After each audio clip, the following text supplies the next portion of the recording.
Y'all, I'm so pissed right now. I just gave y'all 20 minutes of this Real Housewives of Potomac review, right? Come to find out my damn camera wasn't even recording. So now I got to do this shit all over again. I'm going to try to give y'all the best that I got. Oh, I'm in my cousin's house. She was nice enough to let me use her little daycare center as my personal studio for the night till I go to my brother's. So shout out to my cousin for allowing me to do this. So Real Housewives, y'all, I'm really I'm not upset. I'm aggravated. Real Housewives of Potomac season 5 episode 21, the reunion part 2. Oh my God, I got to do this all over again. Lord. So the episode starts off with Gizelle talking about Dr. Jamal and how the rumors aren't true. He don't got no more kids out here. He ain't got no girlfriend, no wife, no mistress. And I know that's a lie because I talked to the young lady. I actually talked to her the other day when she told me some more interesting tea after Jamal went on his little tirade and had his little hissy fit on his live that he had to delete, or the church folks made him delete one. Gizelle, and I said this before and I'm going to say it again. All of those rings you got around that sagging ass neck of yours, those are lies. Okay, so if y'all ever want to know how many lies Gizelle ass done told throughout this season, just count the rings on that sagging ass neck of hers. And that's where all of the lies lie. Moving on. The Dickless Dyke and Tacky Jezebel trying to make jokes about Robyn's binder. Yeah, laugh at your pain. Laugh at your pain. Laugh at your pain. Because that shit rung real true in what she had up in her binder. You know how I know it's true? Because the same shit that Monique had up in her binder is the same shit I done had sitting up in my phone since last February. Now, kiki, ho-ho, caca, cackle about that. Moving on. I mean, Robyn, I don't even know why in the hell you laughing. Like, Robyn, you are in the most fucked up situation more than anybody else up there on that stage. You have found the way to normalize some bullshit just so that you could be able to have a man sleeping up in your bed when you know you don't even want him there. You want Gizelle ass there. That's exactly why Juan don't want you now. That's why he need to drop your ass like a bad habit, because you too hard. You too rough. You too butch. You need to feminine it up some. That's why he run into Michael and his bussy. Moving on. So then they talk about Ashley being the new mama and having her little anus torn and all the rest of that shit. And then they get down to the rumors with Michael. Ashley, I'm about to sum this up for you. Stop lying for Michael. Stop lying for Michael. Stop lying and just tell the truth. This is an arrangement. The both of you all agreed that he could sleep with man, woman, cat, boy, dog, goldfish, guppy, octopus, Tyrannosaurus Rex, a grapefruit, a donut, a sock, a plushie, whatever he could stick his dick in, so long as he's continuing to take care of you, baby Dean, and the new bag lady that you carrying, and that just is what it is. I really wish you would like, Ashley, you would save yourself a lot of trouble, embarrassment, and it might actually make you more interesting if you just go on ahead and just tell the truth. You didn't marry this man for love. You married him for stability, hoping to love his ass later. Okay? Now that's some real old lady sitting under a tree advice that an old lady sitting under the tree gave me one day. And she gave me that when I was 18 years old, and I thought she was loco. Now that I'm 32 years old, I understand exactly what she means. Just say that, daughter. Moving on. Because I ain't getting down with all of that. Karen sprays Gizelle again when Karen said that, what she say? She said she wants Gizelle to have a happy family. She just wants to know that the happy family is real. Girl, I holler. I hollered, and I had to agree with Cameron 1010%. Gizelle, stop trying to put sugar on shit, because it ain't never gonna happen. Nobody believes your story. You know I don't believe your story. I believe the young lady who sent me all her tea, and who kept sending me all kind of teas after he done went down to try to run down her on the live. Homegirl said she finna send me pictures being all up in this man's new house down to Atlanta. Now that video was really gonna be a key. Moving on. So then they talk about the video of Michael grabbing the cameraman's pussy. Once again, Ashley, less is more. If Michael ain't there to defend himself, then you should have told Andy. You should have told Andy, Andy, I'm not my husband.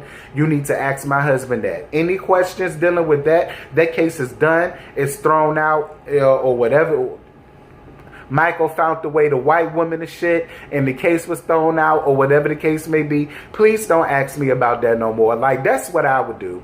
You constantly sitting up here trying to think of answers that are very cockamamie at best, and nobody believes it, and nobody buys it. We have the man on camera. There's nothing. Listen. It's one thing if Mike and that boy was childhood friends, and that's just that gay shit that they used to do ever since they was younger. I can accept that as an adult. This man don't know Michael from a can of paint. The only thing he knows is that he's filming this man 24 hours a day. That's the only thing that man, listen, they're not friends like that. And the fact that Michael thinks that it's okay to get drunk and just go around touching people, especially men, all up in their legs and between their butt, I ain't here with that. Moving on.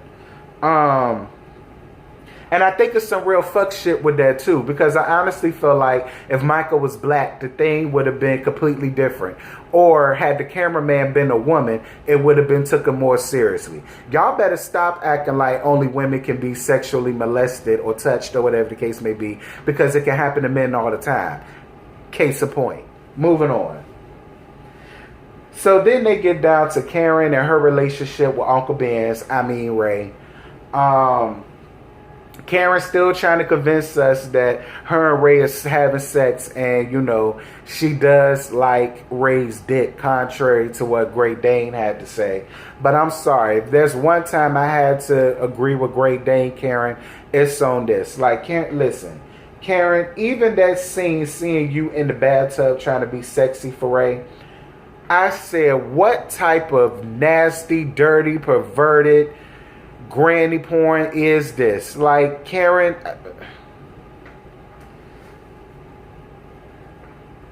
because it's like, first of all, Ray don't even look like his dick get hard no more. Ray looked like he skeet sawdust. Like, girl, if you don't get out my face with that shit, Karen. But what I do love about Karen is she gonna stand by her man. And she said at the end of the day, that's her man. She loves him. He did so much for her. He took care of her ass all of these years until she decided to get LaDon and her wig line, and until she decided to get up on this show. So I'm here with Karen. I'm here with Karen, and I'm here for Ray. I am.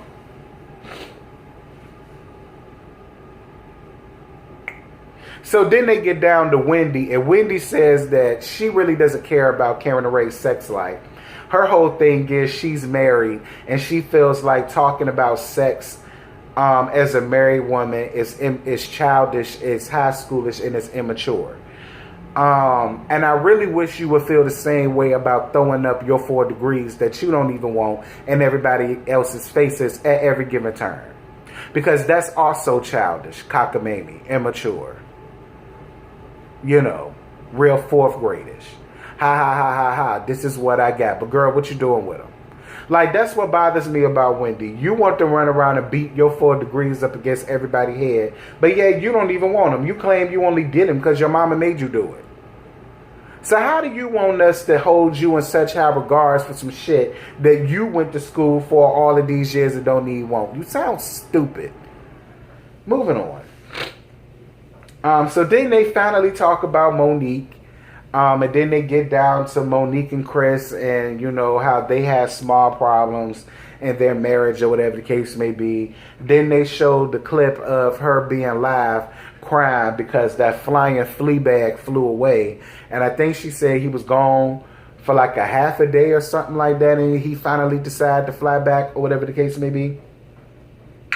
And then Monique brought up a very interesting point when she says that for Candiace to be so traumatized, she sure got a lot to say. And I had to agree with Monique 1,010%. It's like for somebody that's on 3M sticky notes, anxiety medication, PTSD, holding metal baseball bats and nunchucks, sitting in the corner every night, rocking back and forth, humming Amazing Grace, How Sweet the Sound, because you're so scared of Monique busting down your door or coming through your window to finish you off. You sure got a lot of mouth. And like, this is why I don't feel sorry for Candiace, and this is why I will always say Candiace got exactly what the fuck she deserved. Because when you walk around with the kind of mouth that Candiace got, sometimes you just gotta have hands and feet laid up on you. Sometimes you just do. And that's just how I feel about it. And I'm more than sure people gonna get mad at me for saying that. I don't give a shit. I don't.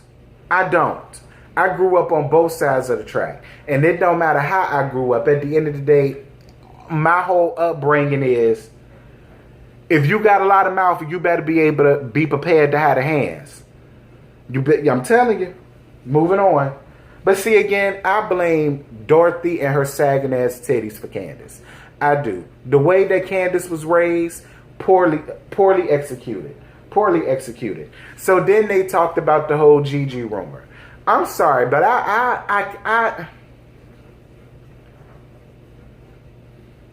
being fair, I can understand how people can look at Monique like a confused dog, because Monique's story did change a little bit. It has.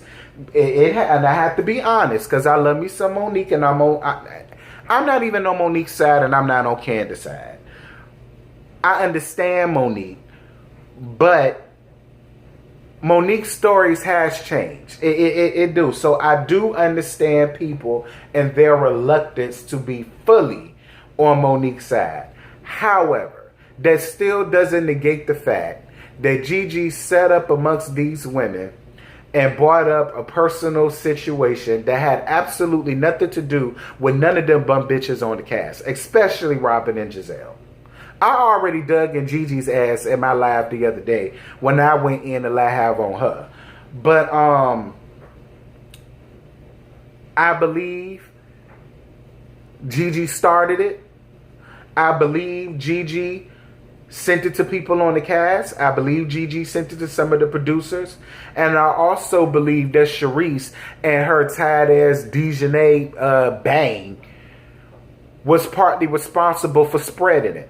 I don't know what Charisse's motives was. Maybe Charisse thought if she did that, her and Gigi would be brought back on the show. What better way of getting on the show than to be beefing or having some type of alleged scandal or cheating or snakegate or whatever with somebody that's on the cast. Like, I don't ever want reality TV that bad.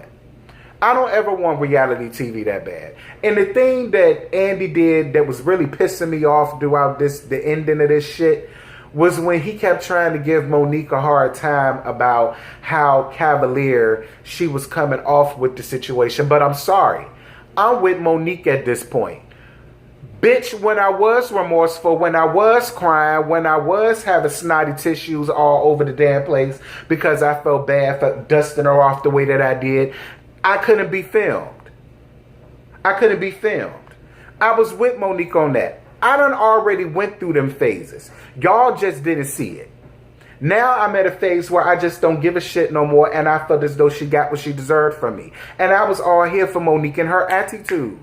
I was here for Monique and her attitude, because I would have had the same damn attitude. Candiace, don't nobody give a damn about your tired ass tears, you sitting off, walking off, crying like a distraught white woman, and all the rest of it. Like, you won't cry when you was sitting up chiming in, butting in and putting in your 2 cents on shit. You won't cry and dancing, bitch, so don't cry now. Like, this is why I just don't see it for Candiace. And I will never see it for Candiace. Candiace gaslighted this shit to the point of no return.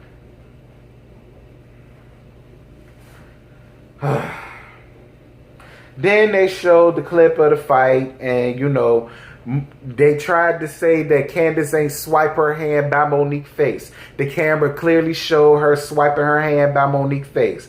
They tried to say that she ain't had no broken wine glass in her hand. Then they showed the video of her having a broken wine glass in her hand. Then they tried to say that Gizelle never touched Monique. And then once they showed the footage of Gizelle touching Monique, it then turned from, I was trying to stop her. Doing this, and this is all you doing, is not stopping a fight from happening. It's not. This is stopping a fight from happening. This is not that. But then again, Gizelle, this whole thing is your fault. The entire situation from the word go is your fault. Simply because you got upset that Monique got more than you do. That's what... Everybody wants to bring up colorism. Well, let me bring up colorism. Why is it that Gizelle was so upset that Monique, being a brown-toned woman, got her ass up on this thing and she can't say that she got 4 homes without Gizelle, the pretty little light-skinned bitch who's supposed to have it all, found out that the darker-skinned woman had more than what she does. Now, if we gonna go down that road, we could go down that road. Now, I ain't saying that's what it is. I ain't saying that's what it is, but since y'all always want to call me a colorist and all of the rest of this and all of the rest of that, then let's talk about it. Let's talk about it. I really want to know, why does Gizelle hate Monique to the point that she does? I really do, because I'm sitting here trying to figure it out and I just don't know. We all know why Robyn pretended not to like her, because her Secret Scissor Sister, the Secret Scissor Sister Society, her carpet munching friend, her bumping coochie friend, her bumping purses friend don't like her, so she's just gonna go whichever way the wind blows, much like Thick Weave. Thick Weave, I don't want you back. I don't want you back. I don't. You add absolutely nothing to this ensemble or cast. You have absolutely nothing to offer this damn franchise. If you say that you want to be a political commentator or whatever the case may be, then get your rickety ass off of Bravo, carry your tired ass over there to MSNBC, and get you a job doing that. I don't want to see Wendy back up here up on this thing. I don't. She doesn't fit in. I agree with Karen 1,010%. She doesn't fit in. She doesn't offer anything to the storyline. She doesn't offer anything to these ladies other than being Gizelle's soror. That's it. That's really the only reason why Gizelle see it for your ass, because she got to. Y'all sorors. So it ain't because she like you so much. It ain't because she thinks that you're a good person. It ain't because you got 4 degrees. It's solely because both of y'all crossed the burning sands of the same damn sorority. And that's why she's putting up with you. Trust and believe, though, Wendy. Your time is coming, too. Because Gizelle and Robyn ain't friends with nobody unless you bumping your poochies with them. Hey. Y'all, that's all I got. I ain't got no more to give you, because the rest of that thing was just Andy gaslighting this situation, which really pissed me off. Candiace sitting up here pulling out that tissue out her titty crying. Yeah, and all the rest of that. Girl, that's all I got, and I ain't got no more to give you. Y'all drop down in the comments. Y'all let me know what y'all thought about tonight's episode. Tonight's episode, it was okay. It wasn't as good as it was last week. But this one was a little bit more informative. It seems like the final episode next Sunday gonna be a key. I can't wait to see Big Chris come out there and clear the goddamn stage. Like a real man that loves his woman and loves his wife and wants to keep his family supposed to. I'm all here for Big Chris. I don't care what y'all got to say about Big Chris and his CTE. I see it for him. 1,010%. Robyn sitting there talking about something. He better be glad that Juan won't dare. What is that?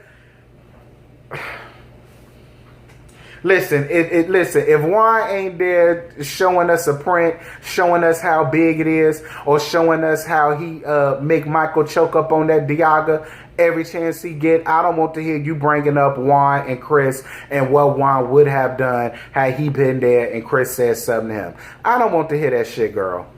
I don't. I don't. And I spoke about that on my live. Talk about son Juan had to call Chris to tell Chris about himself. Girl, bye. Like I said, he called Chris to see what he could do to get some season passes or some tickets or how many dicks he got to suck to get down to the skybox or something. But he sure ain't called Chris on no rah, rah, rah. Girl, get out of here with all of that. I don't think I missed anything. I think that was everything. So yeah, I'm gonna let y'all later, girl. Bye. Given, that's how we live it. Don't be mad at the system, it's simply how we've existed. I hear a lot of people talking like they politicians and choose to be an accountant because it's safe in the business.